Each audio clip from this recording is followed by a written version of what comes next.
મિત્રની મોપેડમાંથી 2.45 લાખની કિંમતનું સોનાનું બ્રેસલેટ ચોરી કર્યું હોવાનું સામે આવ્યું છે। આ મામલે પોલીસ ફરિયાદ થતાં પોલીસે ચોરી કરનાર મિત્રને ઝડપી પાડીને કાયદેસરની કાર્યવાહી હાથ ધરી હતી। તેમજ મિત્ર મોપેડમાંથી બ્રેસલેટની ચોરી કરતો હોવાના સીસીટીવી ફૂટેજ પણ સામે આવ્યા છે।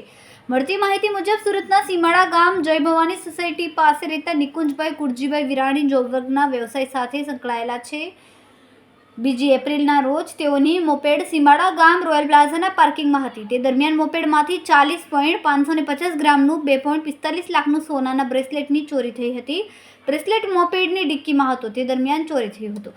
આ મામલે લાગેલા સીસીટીવી ફૂટેજ તપાસતા મોપેડમાંથી તેનો જ મિત્ર મોહિત અરવિંદભાઈ કોલડિયા ચોરી કરતા નજરે ચડ્યો હતો।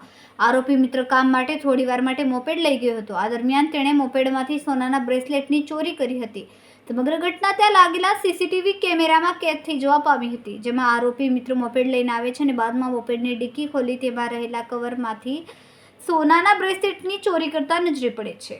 સમગ્ર મામલે સરથાણા પોલીસ મથકે પહોંચતા પોલીસે ગુનો નોંધીને ગણતરીના કલાકોમાં ચોરી કરનાર મિત્ર મોહિત અરવિંદભાઈ કોલડિયાને ઝડપી પાડ્યો। પોલીસે તેની પાસેથી બ્રેસલેટ કબજે લીધું।